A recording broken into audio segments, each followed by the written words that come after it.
Chapter 26. Jason and Billy sped by Sara on their bicycles, calling out something obnoxious and inaudible. Sara smiled as they passed her by, and then she felt a little bit of surprise as she realized that they would disappoint her if they failed to be as bad as they could be, and that, in some strange way, the three of them were co-creators in this game. They were always playing together. The game of I'm your rotten little brother and this is my obnoxious rotten little friend, and our task is to make your life miserable in every way we can, and your job is to respond to us in misery. This is weird, Sara thought. I'm not supposed to enjoy them, whatever could be happening here. As Sara continued to work towards home, out of habit, she almost turned the corner to go to Solomon's ticket, forgetting temporarily that there was no longer the meeting place. That thought reminded Sara of Solomon shooting, and that thought reminded Sara of Solomon's response to being shot by these two rotten little boys. And then a very strong awareness came over Sara. Jason and Billy shot Solomon, and Solomon so loves them. Solomon is able to keep his valve open even under those conditions. So maybe I'm learning to keep my valve open too. Maybe my life is finally important enough to me that I am not bothered by what others are doing or saying. Goosebumps bumped up all over Sara's body. She felt light and tingly all over, and she knew that she'd figured something out that was very significant. That's good, Sara. I agree with you wholeheartedly. Sara heard Solomon's voice. Hi, Solomon. Where are you? Sara asked, still longing for a visual Solomon to gaze up upon as she chatted. I'm here, Sara, Solomon replied, sliding past the question quickly and getting on to more important business. Sara, you have just stated the most important secret of life. You are coming to understand what unconditional love is. Unconditional love? Yes, Sara. You are coming to understand that you are a lover. You are a physical extension of pure, positive, non-physical energy, or love. And as you are able to allow that pure love energy to flow, no matter what, in spite of the conditions that surround you, then you have achieved unconditional love. You are then, and only then, truly the extension of who you really are and who you have come here to be. You are then, and only then, truly fulfilling your purpose for being, Sara. This is very good. Sara felt elated. She wasn't completely understanding the magnitude of what Solomon was saying, but she could tell from the enthusiasm with which she was saying it that it must be really important, and she was certain that Solomon was very pleased with her. Well, Sara, I know this sounds a bit strange to you in the beginning, but it's a whole new orientation for most people. But until you understand this, you'll never truly be happy. Not for long, anyway. Sit here and just listen for a little while, and I'll explain to you how it all works. Sara found a dry, sunny spot and plopped herself down to listen to Solomon. She loved listening to the sound of his voice. This stream of pure, positive energy that flows to you at all times. We may call this its life force. It's called many different things, but it's a stream of energy that created your planet to begin with, and it's a stream of energy that continues to sustain your beautiful planet. The stream of energy keeps your planet spinning in its orbit in perfect proximity to other planets. This stream maintains the perfect balance of your microbiology. This stream maintains the perfect balance of your water on your planet. This is the stream that keeps your heart pumping, even when you are asleep. This is the wonderful, powerful stream of well-being, Sara. And this stream flows through each of you every minute of your day and night.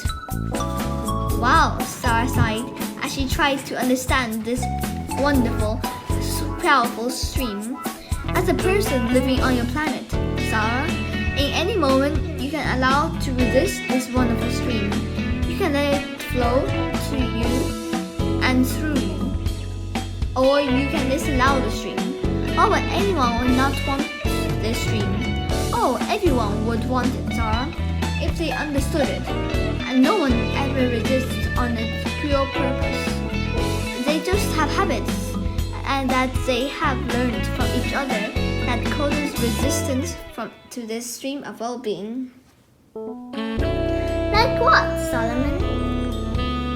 Well, Sara, the main thing that causes people to be resistant to the stream of well-being is the looking at the evidence that has been created by others who have been resistant to the stream of well-being.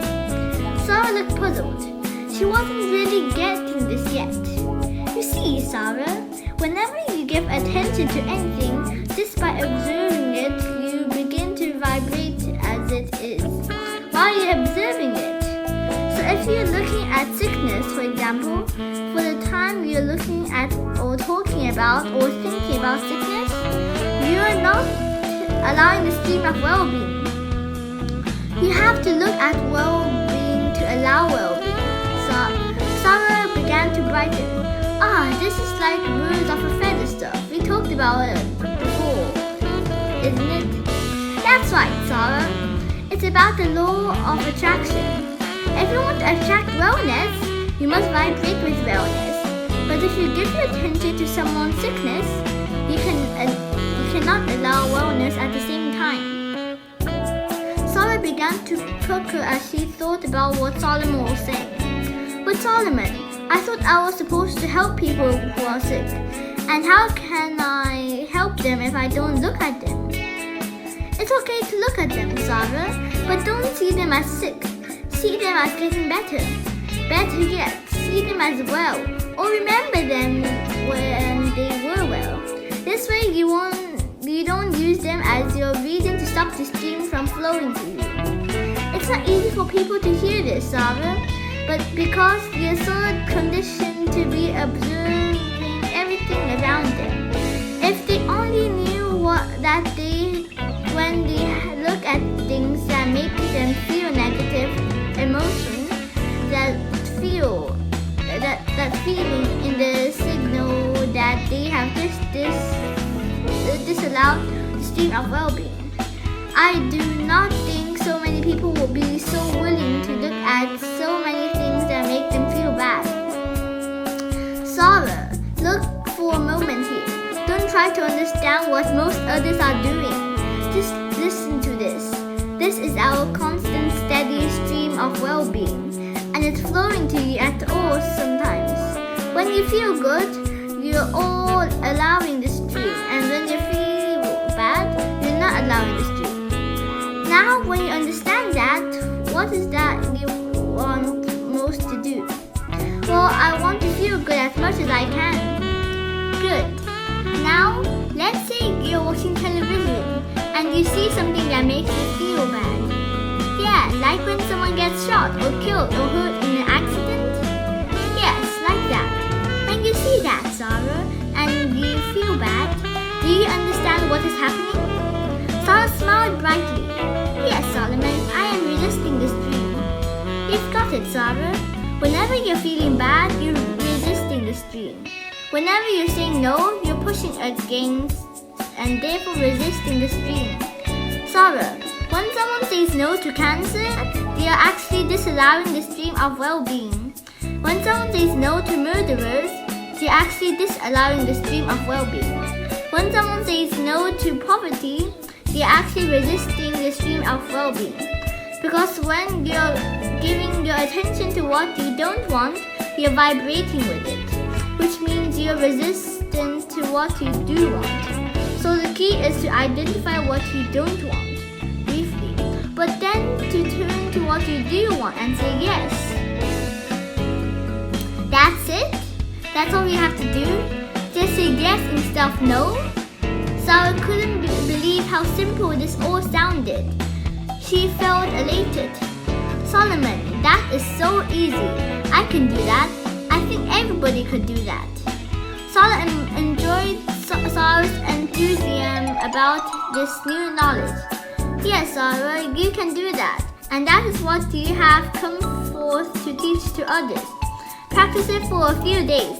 Pay attention to yourself and others around you. And notice how practiced most of you are at saying no to things much more often than you say yes to things.